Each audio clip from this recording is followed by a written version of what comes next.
Morning, I rather randomly find myself out starting at Colindale station today. At the top end of the Northern Line, I'm in Zone 4, heading to Zone 5, and the end of the line at the top of the Northern Line as I head to Edgware.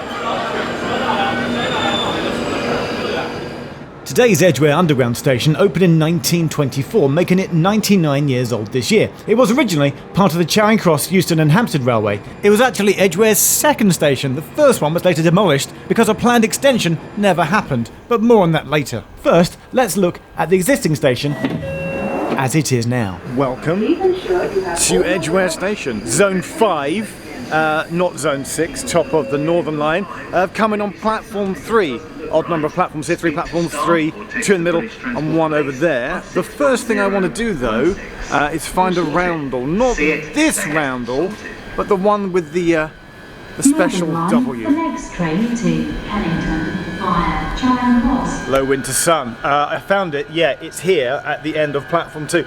Basically, in Secrets of the Underground, District Line many years ago, the unique crossing over at the top of the W on the roundel at West Brompton. It had a crossing over of the W, and it was the only one on the network that was like that. I was wrong, I was just not aware. There's also one here at Edgware. I really like the W on the roundel here. And where that train just pulled in at the buffers, you'll see that the track carries on. Is that going further? A clue to the extension? Maybe. And I've just spotted a rather funky feature here in a waiting area. And I think this is fairly unique because I can't think of another tube station where this happens. It's a rather intriguing double back bench setup, which means one person can be sitting on this side and another person can be sat on this side. There are, by the way, no toilets at Edgware Station. Pay attention to this sign. And as this pigeon tried to take a free ride, and I don't think it had tapped in on its Oyster card either, the train shed roof here at Edgware caught my attention. I'm just having a small moment of wonder, YouTube. I have been to Edgware Tube Station many times, a lot on Tube Challenge, where you arrive at the station, you just run out and leave immediately, or you arrive from Cannons Park, don't come from Stanmore, because you come on the bus, and you then come in and then just depart on a train. What I've never done is just hung out on the platforms at Edgware Tube Station. Why would you? You'd just be going about your business. And only now have I realised by doing this, it's got a really great roof. People talk about on the main line like Paddington or St Pancras or King's Cross having an impressive roof above a terminus station. Edgware's got one too, only above platforms 3 and 2, though. Ignore platform 1, platform 1's rubbish. Above platforms 2 and 3 here at Edgware, come and admire the roof. It's lovely. Step-free access to all platforms is via 2 lifts and this walkway, which is where you'll find the sneaky labyrinth artwork hiding out, number 186 here.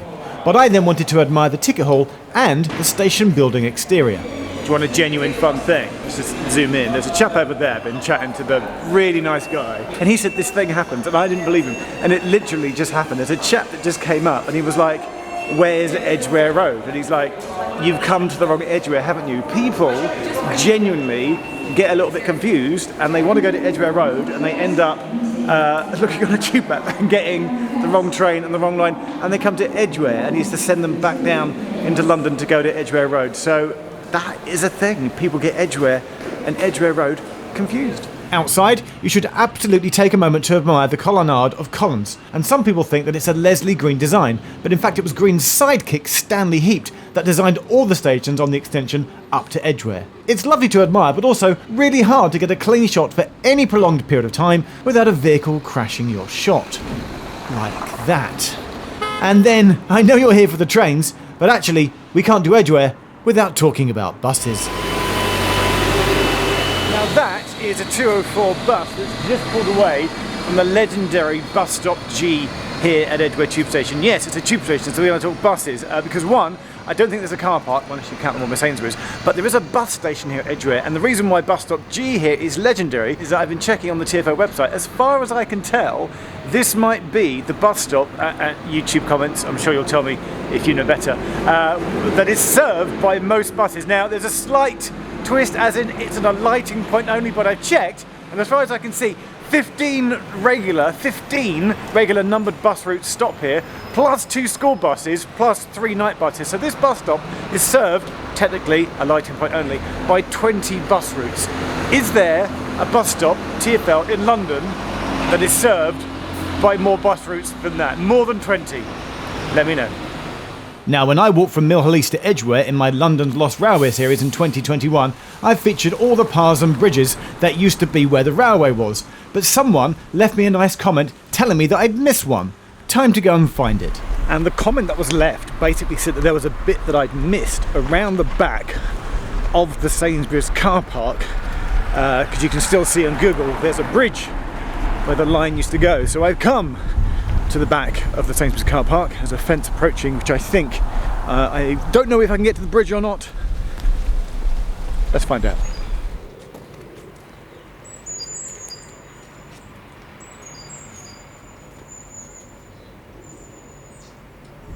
Okay, so no, you can't get down there. It is just another entrance to Edgware Track Depot. But if you look on Google Earth 3D Street Maps view, you can see there's a bridge over the road just down there where that railway line used to run. What's going to happen now, therefore, is that I've realised I'm going to have to do the thing at Edgware, which I should have done in London's Lost Railways when I was here. So basically, back in episode 3 of London's Lost Railways, I walked from Mill Hill East to Edgware, but I never went beyond Edgware, and there is in fact an old bit of railway which they started to build but didn't finish, that they never finished, and I've never been there. Maybe I kind of knew all the time that one day I would do an end of the line series, and when it got to Edgware's turn, that's when I'd walk it. So I'm going to go all Inception on you, and we'll do a series within a series, like this. So you should watch the whole video that I made ages ago about the Northern Heights extension and how it never happened. But if the 3 stations beyond Edgware had been built, then this is how it would have looked on a map today.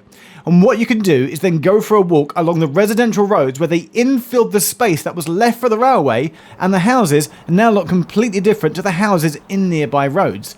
And then you can also walk to the point where they started to build the next station up the line, but never finished it. And what that meant is that you had a thin, narrow piece of land which had been set aside to be reserved for the railway that was never built. And when the project was cancelled, they then filled it in with houses instead. And what you've got down there is a street called Campbell Croft, which is very narrow. It's so narrow, there's even a sign up that says, you know, mind how you park, don't park in the way. And then here, this is Shelley Close. Again, it's a narrow strip of land. So on one side, it's just bushes, there aren't any houses. And then on this side, it's just a row of bungalows, because this has been infilled. All around here, the estate in this area, it's all mock Tudor houses, so you can tell that this is different because the style of housing is different to all the other houses in the area. This is a dead end, Shelley Close, but then the other side, it carries on, and then we get to something very, very cool. So, we're on the noisy A41, there's a lay-by here, the cars are going past, and then there is this brick wall. The land is up for sale apparently, and the railway would have come right across here, and this brick wall definitely part of a structure which would have been part of the bridge to carry the railway across. But the most exciting thing to see, so exciting I brought my drone, is around the corner. Let's go for a wander there. And that is the location of where Brockley Hill Tube Station was going to be. Work started on it, but then abandoned because of World War II. But these brick arches do remain and would have formed part of the railway viaduct and part of the station. Now sadly, and I don't want to focus on it too much on camera, this has now become a place it would seem that is popular for fly tipping. But here you can see the brickwork with the graffiti. This is where Brockley Hill Northern Line tube station would have been. Maybe an aerial shot will look better. Yep, here's how it looks from above.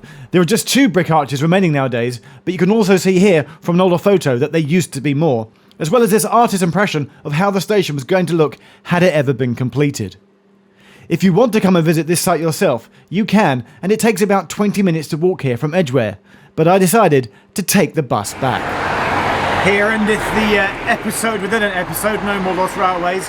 Back to End of the Line and heading back to Edgware. I'm actually standing at a bus stop just waiting for the 107 bus to take me back.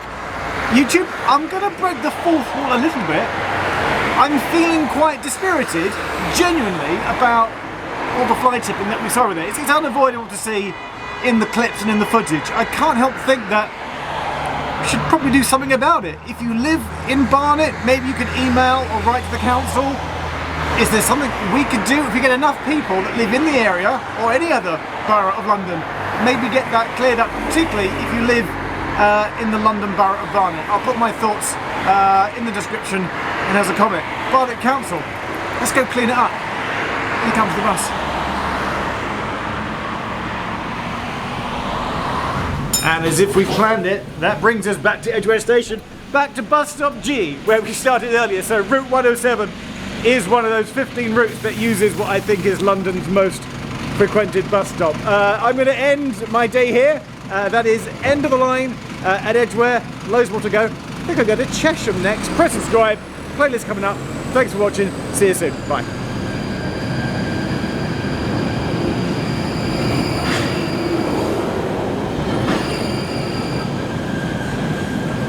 Northern Line, the next train to Kennington via Charing